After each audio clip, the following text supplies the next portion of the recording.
Hello, नमस्ते। फिर से आपका स्वागत है। मैं हूं अरविंद सिंह राव और आप देख रहे हैं मेरा यूट्यूब चैनल आरजे अरविंद।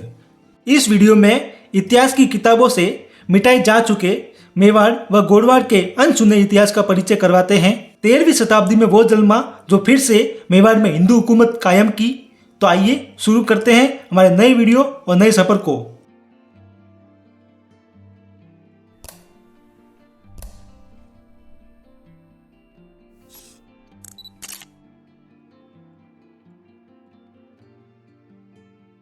हम राजस्थान राज्य के पाली जिले के बाली कस्बे में जा रहे हैं, जहां स्थित है बाली किला, जो 700 वर्षों से इतिहास को बयां करता नजर आता है। एक ऐसा इतिहास जो कुछ छिपाया गया तो कुछ किंवदंतियां बन गई। इतिहास के पन्ने पढ़ेंगे, शिलालेख देखेंगे या लोक कथा से बाली पर अपने अपने अधिकार की चाहत अनेक राजाओं ने की थी। इतिहास गवाह है इस पर नाडोल के चौहान, जालोर के सोनीग्रा, मेवाड़ के राणा तथा सोलंकी राजाओं ने राज किया है। पश्चिमी राजस्थान में मारवाड़ और मेवाड़ की सीमा पर बसे बाली कस्बे का इतिहास लगभग 700 वर्ष पुराना है। फालना से रणकपुर सड़क मार्ग के ठीक किनारे पर स्थित है प्राचीन गौरवमय इतिहास की गवाही देता हुआ बाली का किला दिखाई देता है, जो अब एक खंडहर का रूप ले चुका है। इस किले का उपयोग अब जेल के रूप में किया जा रहा है। जीर्ण शीर्ण हो रहा बाली का यह किला केवल राजपूती शौर्य की याद नहीं दिलाता है, बल्कि यह वह स्थान है जहां पहली बार सामंत व्यवस्था में हीन दृष्टि से देखे जाने वाले विधवा के पुनः विवाह परंपरा की शुरुआत की थी। यह जानकारी कर्नल टॉड द्वारा रचित राजस्थान के इतिहास से तथा नैन्सी के द्वारा रचित नैन्सी की ख्यात तथा कुछ समाचार पत्रों से हासिल की गई है।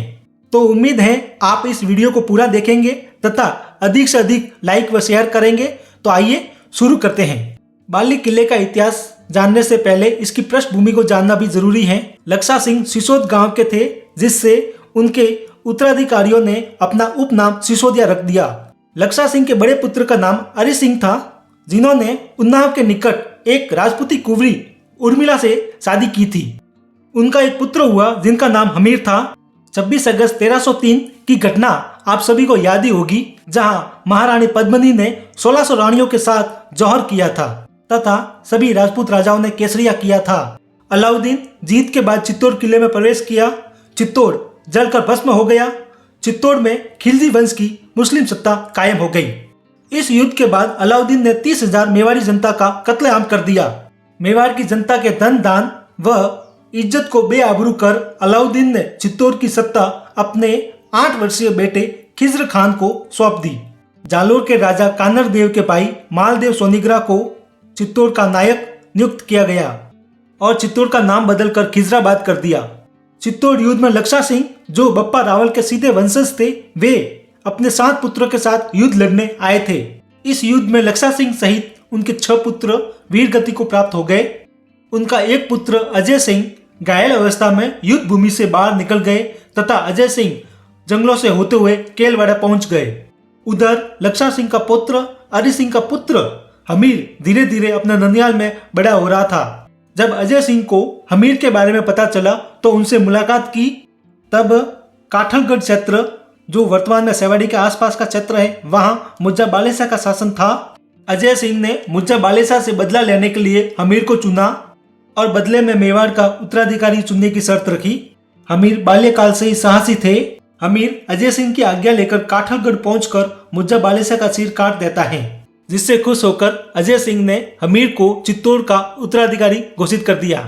इधर अलाउद्दीन का बेटा खिज्र खान मेवाड़ पर शासन कर रहा था, परंतु आसपास उसका कोई प्रतिद्वंदी नहीं था। मेवाड़ बिल्कुल खाली लग रहा था, इसलिए खिज्र खान मेवाड़ छोड़कर दिल्ली चला गया, जिसके कारण नायक मालदेव सोनीग्रा के पास में अब चित्तौड़ का राज आ गया तथा चित्तौड़ पर सोनीग्रा चौहानों का अधिकार हो गया।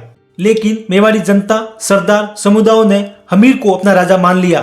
साल 1326 जब राणा हमीर ने अपनी सेना के साथ मेवाड़ के किले की तरफ कूच कर दिया, हमीर ने दुश्मन शासकों पर प्रहार शुरू कर दिया, जिससे डरकर मेवाड़ का नायक मालदेव सोनीग्रा दिल्ली चले गए। परंतु उनके पुत्र जय सिंह को हमीर ने कैद कर लिया। 1326 में राणा हमीर ने चित्तौड़ को आजाद करवाकर चित्तौड़ किले पर फिर से केसरिया ध्वज लहरा दिया। हमीर ने चित्तौड़ के आसपास 80 ठिकानों को आजाद करवा दिया। हमीर की बढ़ती हुई शक्तियों को देखकर मालदेव उन्हें अपमानित करवाना चाहता था तथा अपने पुत्र जय सिंह को भी छुड़वाना चाहता था। इसलिए मालदेव सोनीग्रा दिल्ली से वापस जालोर आ गए। तब एक योजना के तहत मालदेव ने अपनी पुत्री बालादेव सोनीग्री के विवाह का प्रस्ताव सोने का नारियल चित्तौड़ भेजा। इतिहासकार बताते हैं कि बाली किले के कुछ भाग का निर्माण सोनीग्रा चौहानों ने किया है। बालादेव जो विधवा बाल कन्या थी, मालदेव ने अपनी पुत्री बालादेव का विवाह जैसलमेर के भाटी राजपूतों में किया था। ऐसा कहा जाता है कि विवाह के तुरंत बाद ही युद्ध शुरू हो जाने से राजकुमार तथा भाटी राजपूतों को विवाह के बीच में से ही रणभूमि में जाना पड़ा और रणभूमि में ही राजकुमार वीरगति को प्राप्त हो गए। राजकुमारी बालादेव ससुराल पहुंचने से पहले ही विधवा हो गई। तब राजपूतों में पुनः विवाह की परंपरा नहीं थी बल्कि सती प्रथा थी, परंतु मालदेव ने अपनी पुत्री को ससुराल न भेजकर भाई वीरमदेव के पास में ही रखा। उसी पुत्री के विवाह का प्रस्ताव मालदेव ने चित्तौड़ के राजा हमीर को भेजा। हमीर को षड्यंत्र दिखाई दे रहा था, किंतु अपने सभी सरदारों से बातचीत कर उस विवाह के प्रस्ताव को स्वीकार किया तथा अपनी कैद से जय सिंह को छोड़ दिया। विवाह की तिथि निश्चित थी तो राजा हमीर बारात लेकर जालोर पहुंच गए। वहां बारात का स्वागत किया गया। महाराणा व कुछ सामंतों को जालोर किले में ले जाया गया तथा महाराणा को चवरी में ले जाया गया, किंतु अन्य बारातियों को किले के नीचे डेरा डालकर रखा गया। विवाह के फेरों के साथ साथ किले के दरवाजे बंद कर दिए गए। तब बारात में आए अन्य सामंतों को पता चला कि महाराणा का विधवा राजकुमारी के साथ विवाह करवा रहे हैं। तब सामंतों ने विवाह रोकने का प्रयास किया, लेकिन तब तक सामंतों की घेराबंदी हो चुकी थी। फेरों के बाद राणा हमीर व बालादेव राजपूती प्रथा के तहत एकांत में थे। तब बालादेव ने हमीर से कहा कि आप चिंता ना करें, वास्तव में मैं एक विधवा हूँ। छोटी अवस्था में मेरा विवाह हो चुका था, लेकिन मैं उस विवाह की कोई भी बात नहीं जानती हूँ। तब हमीर ने बालादेव की तरफ देखा और इस बात का अनुभव किया कि मालदेव ने अपनी विधवा पुत्री के साथ मेरा विवाह करके मेरा और मेवाड़ का अपमान किया है। लेकिन बालादेव की आंखों में आंसू देखकर हमीर सब कुछ भूल गए और बालादेव को संतोष देने के लिए कहा कि तुम्हारे साथ विवाह से मुझे किसी भी बात का खेद नहीं है। अब विवाह हो चुका है, लेकिन मेरे सामने चित्तौड़ व चित्तौड़ की प्रजा के लिए चिंतित हूँ। मैं नहीं चाहता कि फिर से चित्तौड़ में मुस्लिम सत्ता कायम हो जाए। तब बालादेव ने राणा हमीर को एक सुझाव दिया। सुझाव के तहत उन्होंने कहा कि आप संधि करें तथा संधि के अंदर जलंधर नाम का एक सरदार मांग लें। बालादेव से परामर्श करने के बाद राणा हमीर व सोनीग्रा चौहानों में संधि हो जाती है और राणा हमीर बालादेव को अपनी पत्नी स्वीकार किया। लेकिन उन दिनों विधवा विवाह प्रथा स्वीकार नहीं होने के कारण कुछ सामंत नाराज हो गए तथा मेवाड़ में महाराणा के विरोध में विद्रोह भड़कने लगा।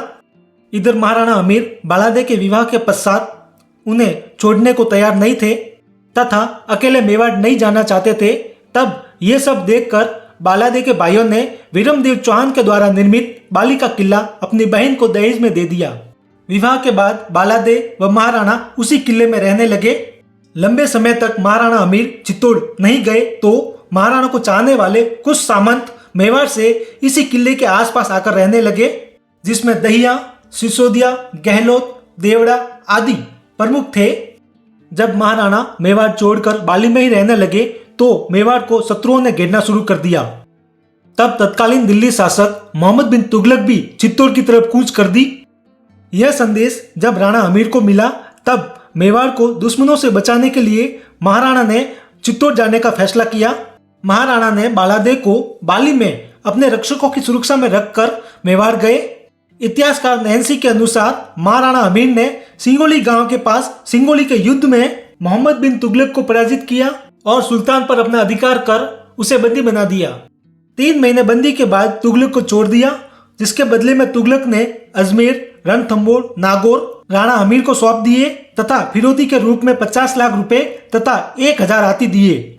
इससे मेवाड़ की जनता व सामंतों का महाराणा के प्रति आस्था पुनः प्रतिस्थापित हुई और मेवाड़ी जनता व सामंत सरदार मान गए, जिसके कारण बालादेव भी कुछ समय बाद चित्तौड़ चली गई, जिससे कहा जाता है कि राजपूतों में विधवा पुनः विवाह की शुरुआत का साक्षी है यह बाली का किला।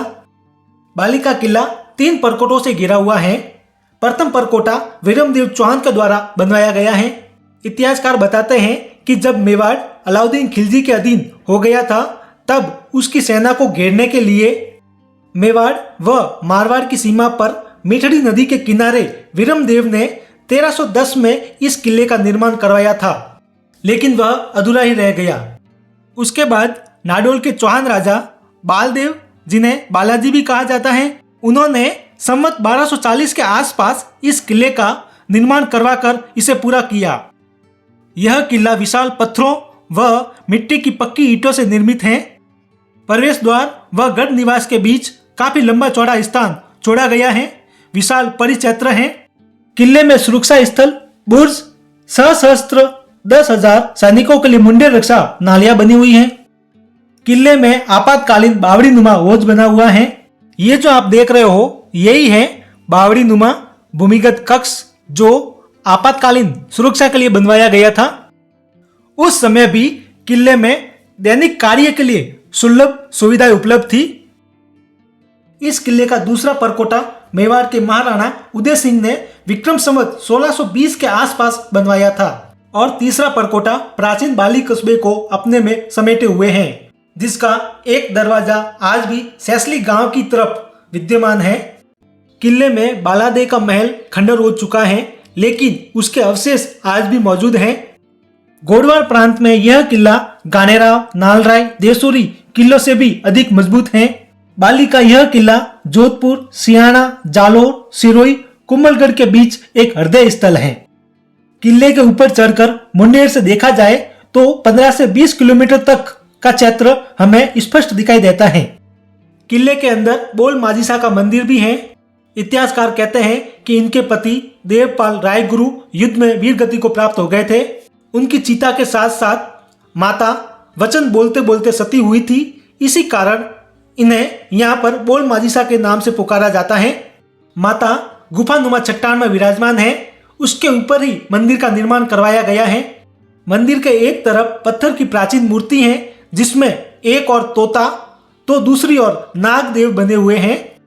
मंदिर में मौजूद शिलालेख के अनुसार इस मंदिर की प्रतिष्ठा व निर्माण विक्रम संवत 1204 में हुआ है। किले में बोल माजिसा मंदिर के पास में शीतला माता का मंदिर भी है, जहां पर नगर के लोग शीतला सातम के दिन भोग लगाते हैं। शीतला सातम के दिन किले में मेला लगता है तथा मेले में शानदार गैर नृत्य भी होता है। अंग्रेजी शासन काल में इस दुर्ग में स्वतंत्रता सेनानियों को नजरबंद रखा था। बाली के लोकप्रिय स्वतंत्रता सेनानी शॉटमल सुराना और उनके साथियों को इसी किले में नजरबंद रखा था। वर्तमान में यह दुर्ग राजस्थान सरकार के अधीन है। आपको यह वीडियो कैसा लगा कमेंट करके जरूर बतावें। वीडियो को लाइक व शेयर जरूर करें और हाँ, मेरे इस चैनल को सब्सक्राइब भी जरूर करें। आज के लिए बस इतना ही, फिर मिलेंगे एक नई वीडियो के साथ।